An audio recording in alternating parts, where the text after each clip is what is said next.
ตีกันนะคะ โอ้ตีกันนี่โอ้ไว้เหมือนเดิมป้าหากเห็นน้องเดิมใส่สินพี่น้องครั้งแรกที่ได้เห็นน้องเดิมใส่สินเฮ้ตบมือตบมือแง่แกป้าอยู่ใส่นี่ ลูกกระหลาน แล้วก็ล้างมองได้ ไก่เต็ม ตามน้องเดิมสั่งเลยนี่ตามคำสั่งพี่น้องนะน้องเดิมสั่งปะใส่ปะอันนี้ ไปนับเบิ่งเป็นยังไงเนาะ2 ละ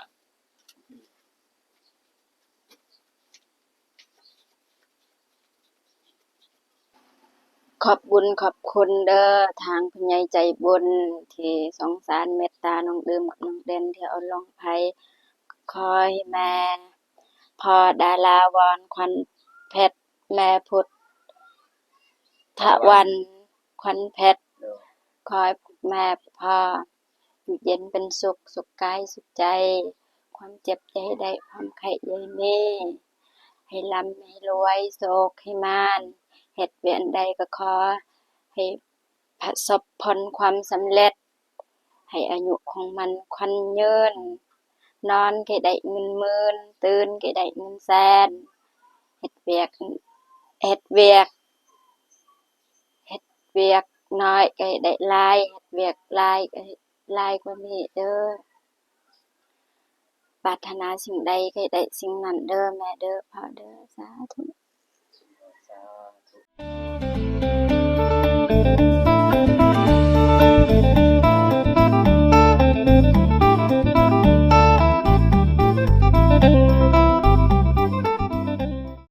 กับทักทายสบายดีและสวัสดีเด้อพ่อแม่พี่น้องเบิดสู่ผู้สู่คนเนาะทั้งในลาวและก็ต่างประเทศเนาะก็ยินดีต้อนรับเข้าสู่ช่องเบาจิตคือเก่าพี่น้องเนาะมื้อนี้ก็มาเบิ่งสร้างไฟติดตั้งไฟให้น้องเดิมพี่น้องเนาะมื้อนี้สร้างก็เพิ่นว่าสำเร็จเนาะเฮาสิไปถ่ายไปเบิ่งกันแล้วก็ทีมงานเฮาก็สิจ่ายเงินให้นะเพราะว่าตอนนี้เงินนำอ้ายเบาอนงพี่น้องเนาะแต่ว่าไปลุ้นไปเบิ่งกันว่าสำเร็จหรือเปล่าพี่น้องเนาะไปสบายดีไอ้แดงโดยสบายดีมาชมมาเบิ่งบ่เจ้า คือสิอย่างนี้เนาะแต่ว่าบ่ทันอย่างนี้ บ่รอด พุดจี้ใส่ มาเบิ่งฟังซางเพิ่นเฮ็ดมา จี้ใส่เลยเหรอวะ กำลังเร่งอยู่เดี๋ยวนี้เร่งไฟให้น้องดื่ม เนาะ โดย มื้อนี้ก็ว่าสำเร็จเนาะ ตา ตาม มที่อ้ายเพิ่นว่า ตามเบิ่งบ่ยากดอกเรา มีตังค์ซื้อเนาะบ่อยากมันเนี่ย เราลงมาเลย เออ เด็ดสำเร็จโอเคใจนำแบบขอบใจทางทีมงานที่ช่วยน้องดื่มน้องนั่นก็ขอบใจแหละ เด้อ ก็ดีใจนำ เด้อขอบใจหลายๆอ้ายเด้อสบายดี โดยสบายดีเด้อบ่เจ็บสบายดีพ่อแม่พี่น้องเนาะมื้อนี้ก็มาต่อไฟพี่น้องเอ้ยเนาะคือมาสวยแท้มื้อนี้ตื่นสวยบ่ ตื่นสวยยอมรับตื่นส เมื่ ว อย ยบ้านนี่ อยู่ดึก ไปไสบ้าน งานดี นั่นดิ งานดีพี่น้อง อยู่บ้านบ่ แม่ แม่นแหละตีดอกเนาะเอาตูนเด้ บ่ตูนว่าสิไปเอาใหม่อยู่อันอ้าย ลืมบ้าน ลืม เห็นติดคอเบาเตียงอยู่อย่างเอ้ยเนาะเลยว่าเอาไว้อยู่เรือนนั่นแหละแต่บ่เสียดอกเอาน้ำเอื้อยจะได้ปะเยือน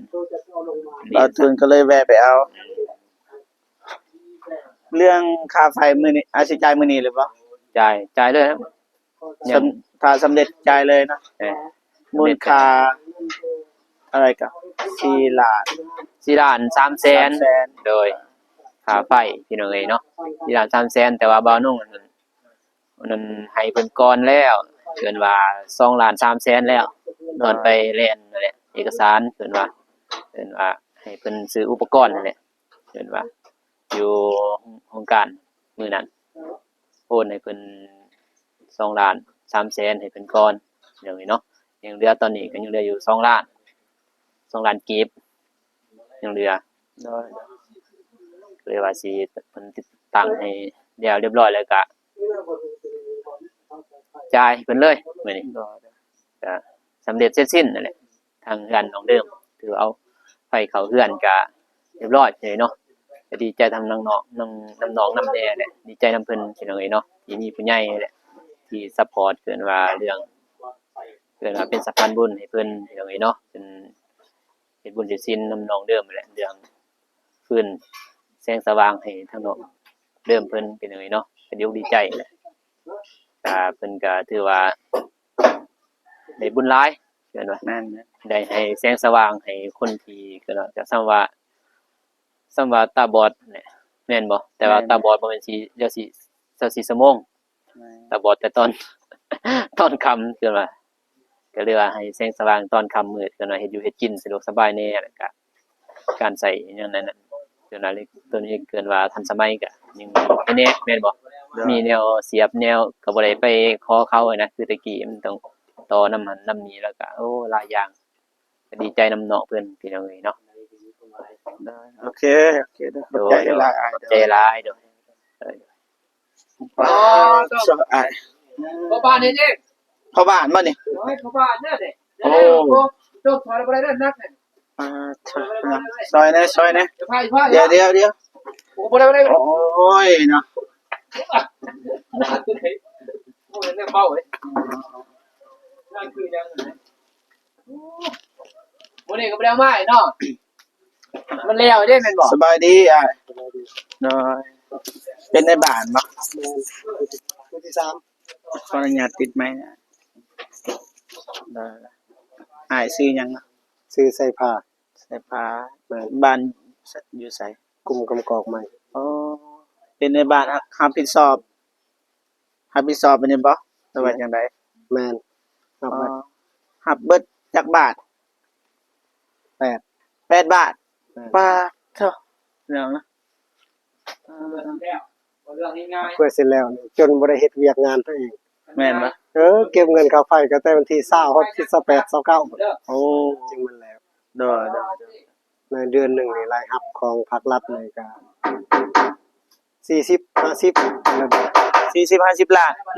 นำในบ้านนี่ได้ แม่น บ่ยันเสียบ่ มันก็ยันแล้ว เงินนี่บัดรับนี่เต็มดงเต็มทงแต่ว่าจะน้อยก็ส่งคืนเขา แม่น ภาคของรัฐเนาะ มื้อนี้นี่จดเลขของเตอร์นี่ แม่น ต้องเสาลงไปบ้านว่างเลยฝนตกก็แล่นมาคือ รับผิดชอบต้อง8บาทพี่น้องเนาะแต่ก็โอเคแต่ว่ามีหน่อยนึง โอ้ก็มีอยู่ดอกน้ำ ได้ จิตน้ำ เขา ใจ ไล่ให้เนาะ แม่นแล้วเป็นของเตอร์เอาแต่น้อยๆหมู่ไหล ของเตอร์หนึงก็1,000บ่ กันปลากัน1,500 2,000 โอ้จักลงเตอร์ 700ไป800ก็โอเค โอเคเด้อตลอดจน จำเป็นนั่นนะ มื้อหนึงนี่ได้จดได้จักลงเตอร์จักบาทว่าซั่นนะ มื้อหนึงบ่ได้อยู่5บาท บาทโอเคแล้วเป็นในบาทเนาะขอบใจหลายๆอ้ายเด้อบกวนน่ะได้น้องเดิมก็เบิ่งติดตามอยู่มักบ่สบายดีกองนะ สบายดีน้องทุกคนสบายดี เนาะ สบายดี FC เบิดทุกคนสบายดี บ่ได้ยินเอาไหมบ่ได้ยินได้บ่มีไมค์ สบายดีเด้อพ่อแม่พี่น้องเบิดสมูทุกคนสบายดี FC พังไทยพังลาวต่างประเทศสบายดีเบิดสมูทุกคนเด้อสบายดี เจ้านายก็หุ่งแล้ว ดีใจบ่ ดีใจ เจ้านายก็บ่เจ็บสิพาน้องเดิมไปบ้านทงหวายพี่น้องเนาะบ่ได้นอนอยู่นี่แหละไปนอนอยู่บ้านพี่สาวพี่น้อง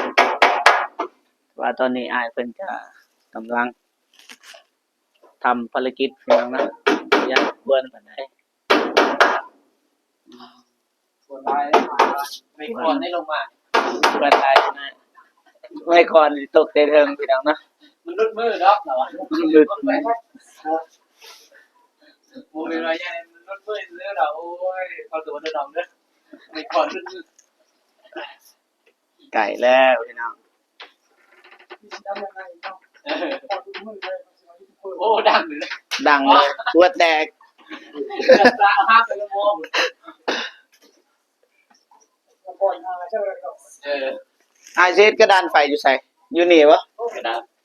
อยู่นอกปะอยู่ไหนปะ เอาไปเบิ่งเมื่อวานนี่มาเจ็บ บ่ได้ขึ้นเหือนนะ ไปดูเรื่องบ่ บ่โอ้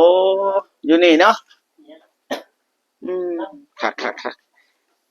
ต่อลงมานี่นี่พี่น้องนะคักโอ้โหอันนี้มันสิแน่นหรือเปล่าพี่น้องแน่นอยู่ตอกอีกดอกหนึง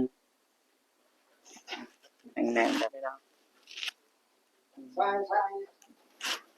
ย่อให้น้องนี่คือลีนนะ กองไงดีมันก็จะย่อนได้เนาะย่างย่อเอาได้ย่อเอาย่อประมาณนี้มันจะบ่ต้องรอมีบ่สบายมึงมีตะปูแล้วใส่ตะปูเลยนะใส่ซื้อตลอดจะเพื่ออะไรเพื่อมาเส้นจะได้คือเขาได้บ่จัง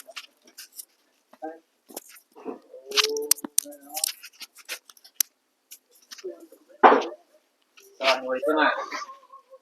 ปูเขาวิทยุอ่ะปูเลยนะ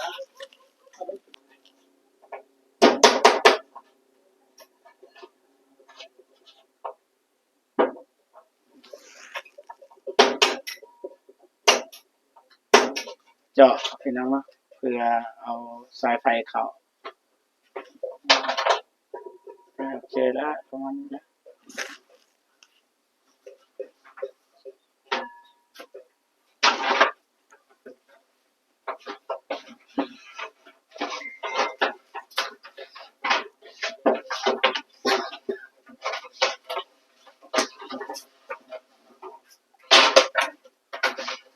ยาวนะ สุดหรือเปล่า ยัง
ยานเหรอ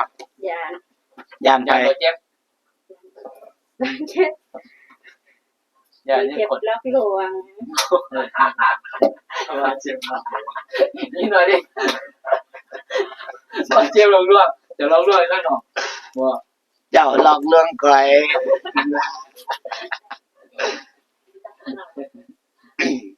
ลงรวบน้องเนี่ยไปปลูกกาแฟน้ำกันเนี่ย มื่นว่าครับมื่นก็บ่ทันยังมีเวียกหลายเพราะว่า บอกว่านอนอยู่เลยเลยจะนอนทงวาเดินอยู่เนี่ยไปแต่เช้าลูกแต่4 โมงคนไหนน้องเดิม น้องเดิมอ่ะอืม เจอจะโมง 8 โมง ไปหนึ่งเขา เขา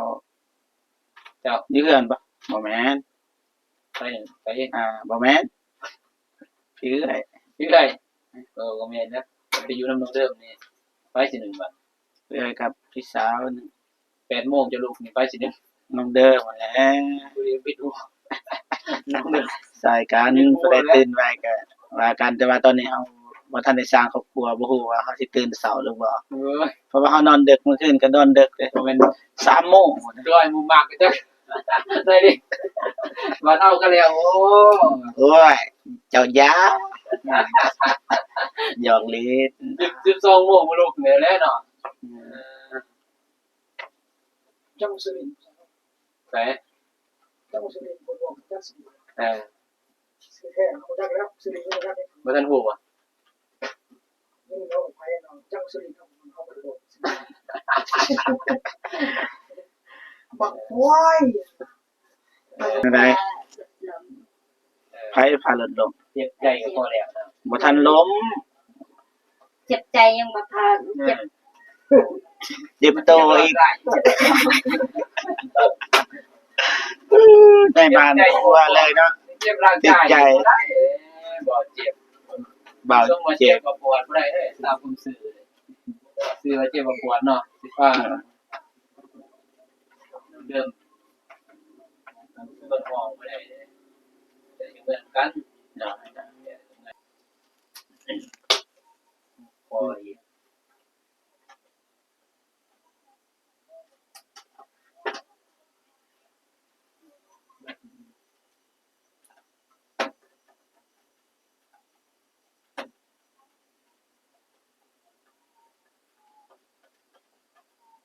โอเคตัวเนาะโอเคโน่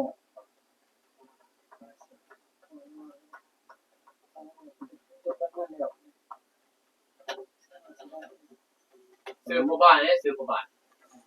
ก็ผู้บ้านผู้บ้านใส่ผ้าโอ้ซื้อผู้บ้านใส่ผ้า ไก่แล้ว ไปหาเพิ่นล็อกบัดเพื่อนอยู่ไสเพื่อนแก้มทางหรือบ่ไปเพื่อน เสียอีก เสียเองเสียเอง เสียอีกเสียเล็ก เสียเองเนาะ นี่เสียเร่งให้มันแล้วไว้ ใกล้แก้มทาง ตลาดจีนเนี่ย อ๋อ คุณภาพ ธนาคารจีน อ๋อเพื่อนจังได๋ เป็น เพื่อน บ่ เป็นสัตว์ เดี๋ยวสิแวะไปหาบางทีเฮาอยากถามเคสใหม่ๆนะเราสิไปหา ไปหา บ้า บ้าน น เพิ่นแล้วเดี๋ยวนี้เฮาก็ไปเข้าบ้านแล้วก็ต้องไปตามพ่อบ้านเพิ่น ส่วนตัวนี่บ่ได้แล้วจนให้ถึงตัวนี่นั่นอีกคอยกระจน ต้องเบิ่งในบ้านเพิ่นพาไปบ่นั้นบ่นี้บ่ได้มันแม่นแต่เฮาก็เข้าไปหาเพิ่น แต่ที่นี่แล้วเราทำจุกแล้วเขาไม่ช่วยไม่ช่วย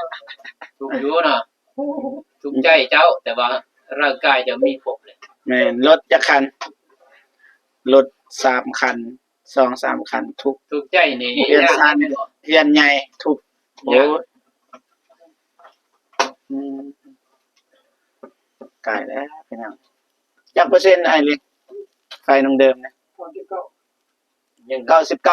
99.9พี่น้องไม่แต่ไปต่ออย่างเดียว เปิดเลย ตอบปุ๊บหุงปั๊บเลยนะมาตรฐาน มันเก็บเงินกับใครแต่ละเดือน น้องเดิมสิเสียเงินแล้วบัดนี้ ดีแล้ว เสียเงินค่าไฟเด้หาคนเสียมให้บ่ บ่ไว้ก็บ่เจ็บ บ่เจ็บมีเงินเดือนอะเด้ นี่ มีเงินเดือนจาก เจ็ YouTube บมากบ่มีเงินเสียค่าไฟ เดือนนี้ก็ได้หลายเลย เป็นสาวพาโลกเดินมาไปเจ็บ บ่แม่นผู้สาวบ่ไปเด้อ นี่ แต่พ่อบ้านเจ้าบ่ได้เด้กูเจ้าได้2คนบาท ไปทางไหนบัดนี้ เนี่ยบอลดอก มันดอกนะมั้ง สาม นี่ น่ะเร่งอีกแหละ มาแล้ว โอ้ยดอกสมมุติเอากันแท้เนาะเร่งก็จับมันติ้วเลยเนาะ ตีกันนะคะ กูตีกันนี่กูไว้เหมือนเดิมป้าหากเห็นน้องเดิมใส่สินพี่น้อง เออ เลยก็กลิ้งเลยก็กลิ้ง ครั้งแรกที่ได้เห็นน้องเดิมใส่สิน ไปว่าเสร็จ แต่ยังไม่ฮักเซตก็บ่ได้เด้น้องเดิมนี่เด้ ไปเอาปูเลย ทุบโทรศัพท์ก่อนเนาะ คนเดิมตัวเนาะเลยก็กลิ้งเลยกลิ้ง เบิ่งเด้อสิลองเด้อข้างในก่อนบ่ ได้ บ่ทันนี่นะไปเด้อ สวิตเปิดบ่ เด้ตบมือ แง่รอด ตบมือแง่โอเคเบิ่งสิเปิดข้างในอีกโอเคโอเคเอ๊ะน้องเด่นน้องเด่น1 2ปรุงไว้นี่เรียบร้อยบัดนี้แสงสว่าง ลองเปิด อยู่กลางปรุงแล้วคันเปิดทางนอกนี่ทางตารางก็ปรุงคือกัน ก้อนเดี๋ยวจุนัก พันบ่เป็น อ่อนบ่ พันบ่เป็น บ่เป็น รอดเนาะ ดีใจบ่ ดีใจ ใจแห้งสำใด หลาย ตกเลยขนาดดีใจแห้งตกกันอีกบ่ได้จะได้พาไปห้องหมอยเดิมนะดีใจแห้งนะ เด็กพาไป มันทางเงินเนี่ยนะโธ่เอานะตบมือสำเร็จเรียบร้อยไม่แต่ว่าอายอนงเพิ่นสิมอบเงินให้สร้างพี่น้องนะสร้างไฟตบมือ ว่าเฮ้ยเมื่อแรกก็ได้นอนเผาเรียบร้อย ไปมาโกะครับครับ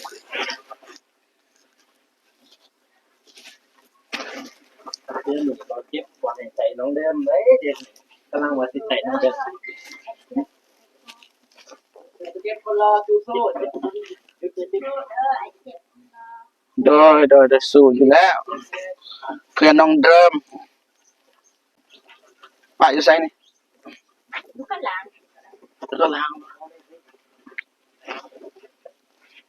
มองได้ คนต้องเขาคน ไก่ ละ เต็ม ตามน้องเดิมสั่งมาเลยนี่ตามคำสั่งพี่น้องนะน้องเดิมสั่งปะใส่ปะอันนี้เด้หุ่งนะ เจ้าอันเจ็บไอ้เจ็บ ทำดอกวันนี้ซึ่งดอกซึ่งซ้ายมัดคงต้องเตอร์เราหน่อย ก็เลยว่า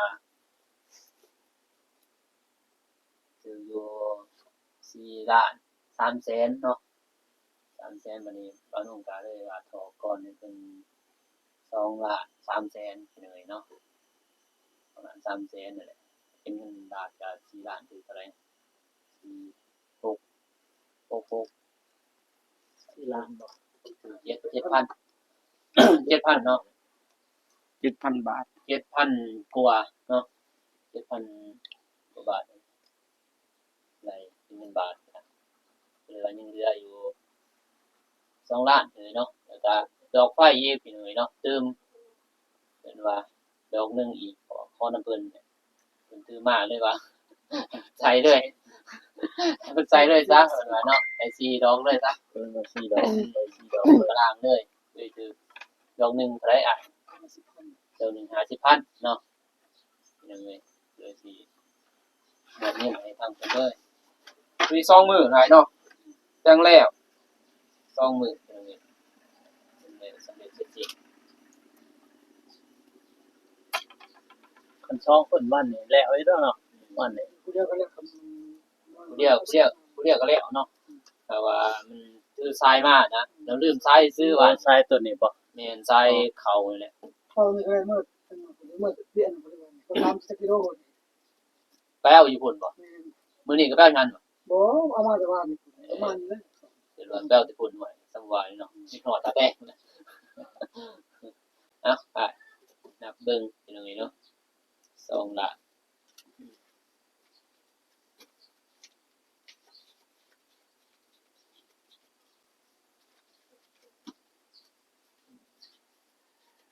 เมื่อวานบ่เตียงให้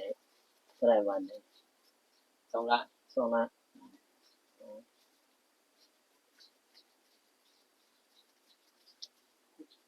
ครบบ่นี่เป็นค่าดอกไฟนะตัว50อะไรก็เลยให้ทางอาเลย100,000เลยโดยก็ขอบคุณขอบใจทางอายแหละโดยทางอายเพิ่นพี่น้อยเนาะมาติดตั้งทางคือว่าคักพี่น้อยเนาะทันใจจิตหนึงเนาะเรียบร้อยพี่น้อยเนาะขอนัดกันแบบว่าจิตหนึงเป็นแบบนี้แล้วเพราะว่าคนจะหลายแหละเพิ่นจะอยากเวลามากมาเฮ็ดอย่างนี้เนาะแต่ว่าจับเงินได้ถ่ายรูปก่อนเนาะถ่ายรูปนี่เป็นโอเคโดยถ่ายมีเวียกก็กลับได้เลยโดยเรียบร้อยอย่างนี้เนาะถ่ายเป็นกลับเลยไปใช้ต่อบัดเมื่อเลยบ่เมื่อเขาเมื่อเขาแต่งต่อมีเวลามื้อไหนก็อย่างนี้แหละอย่างนี้เนาะไปเรียนเพิ่น ใส่โทรหา โดย ให้ช่วยเหลือโทร เพิ่นว่าบ่อยากเนาะเรื่องว่าไฟตก แจ้งเด้อ โดยเดินทางปลอดภัยเด้อก ลับแล้วเนาะพ่อบ้านเดี๋ยวจะไปหาเด้อก่อนเด้อ ใจแฮงคิดว่าฝันเลยว่าสิมาฮอดจุดนี้มีภัย ใส่ส่ง โอ้ติดตั้งอยู่บ่โอ้ดินแหละบ่ได้เห็นเนาะตอนแรกก็ตื่นแล้วตึบโอ้ มาคิดบ่เรื่องง่ายเนาะ โอ้บ่เป็นเรื่องง่ายเลย เป็นแล้วก็สิได้ขึ้นให้บ่ง่าย โอ้ยหาเงินหา60ล้านหาได้ไส60ล้านปีหนึงบ่ถึงปีเนาะ 2-3 เดือน คือน้องเดิมตายแล้วก็บ่ได้ ตายเกิดใหม่ก็บ่ได้นะ โดยตายแล้วก็บ่ได้เพื่อนงามบ่ได้ไฟ สู่ส้นก็คือทีมงานเฮานั่นแหละเอิ้นว่าสู่เอิ้นว่าตากแดดตากฝนก็คือเฮานั่นแหละมาซอยเพิ่นให้มันได้พี่น้องนี่เนาะสู่อยากให้ทางน้องเนี่ยที่เห็นนี่แหละเพิ่นก็ตากแบบโดย โดย เสร็จสิ้นเป็นสำเร็จตามเดิม อนาคตก็เบิ่งห้องน้ำเพราะว่า แต่ เรา ว่า ก็ต้องการห้องน้ำ อยากช่วยเหลือแท้ๆเดี๋ยวนี้ก็มีแต่ว่ายังซอยทางห้องน้ำตรงนี้เนาะถ้าว่ามีงบซอยเพิ่นอยู่ห้องน้ำนี่แหละเพราะว่ามันจำเป็นที่สุดเลยมันเป็นอยู่ในมือหน้าเฮานี่ห้องน้ำนี่จำเป็นเพราะว่าเฮากินคุมื้อเฮาทายคุมื้อเพิ่นว่ามันก็จำเป็นเพราะแฮ่งช่วงฤดูฝนนี่แฮ่งยากแล้วก็กลางคืนค่ำเพิ่นว่าย้านงูเหี่ยวเขียวกระป้อมเพิ่นเข้าป่าบ่แม่นสิมีห้องน้ำนี่ก็แล่นเข้าป่าแหละเป็นของเดิมทางพอ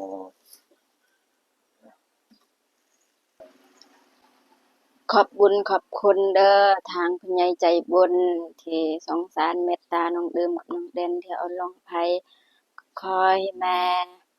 พ่อดาราวรขวัญเพชรแม่พุทธวันขวัญเพชรขอให้แม่พ่ออยู่เย็นเป็นสุขสุขกายสุขใจความเจ็บใจได้ความไข้ใยมีให้ร่ำให้รวยโศกให้มานเฮ็ดเวียนใดก็ขอให้ประสบผลความสำเร็จให้อายุของมันขวัญยืนนอนก็ได้เงินหมื่นตื่นก็ได้เงินแสนเฮ็ดเวียกเฮ็ดเวียกเฮ็ดเวียกน้อยก็ให้ได้หลายเฮ็ดเวียกหลายก็ให้หลายกว่านี้เด้อปรารถนาสิ่งใดก็ให้ได้สิ่งนั้นเด้อแม่เด้อพ่อเด้อสาธุ สาธุเรื่องเลยเนาะ โอเค การติดตั้งไฟให้น้องเดิมเป็นทีมฮ้อยเนาะจังได๋ก็ขอบคุญขอบคุณนะผู้ใหญ่ใจดี ที่เมตตาสงสารน้องเดิมแล้วก็น้องเด่นนะจังได๋ก็ขอให้พ่อและแม่จงมีแต่ความสุขนะสุขกายสุขใจ ความเจ็บบ่ให้ได้ความไข้บ่ให้มี นอนหลับให้ได้เงินหมื่นนอนตื่นให้ได้เงินแสนนะให้อายุมั่นขวัญยืนประสบผลสำเร็จในหน้าที่การงาน ไปที่ใดก็ขอให้ปลอดภัยเด้อแม่เด้อ อยู่ให้กับลูกหลานให้ดนๆเป็นห่มโพร่มใจให้ลูกให้หลาน เป็นพระในบ้านให้ลูกให้หลานได้กราบได้ไหว้เด้อพ่อและแม่เด้อนะเอาคลิปนี้บ่จิบขอตัวจบคลิปก่อนเนาะเอาไว้เจอกันคลิปหน้าเนาะสำหรับคลิปนี้ขอกล่าวคำว่าสบายดีเด้อบ๊ายบายพี่น้องเนาะ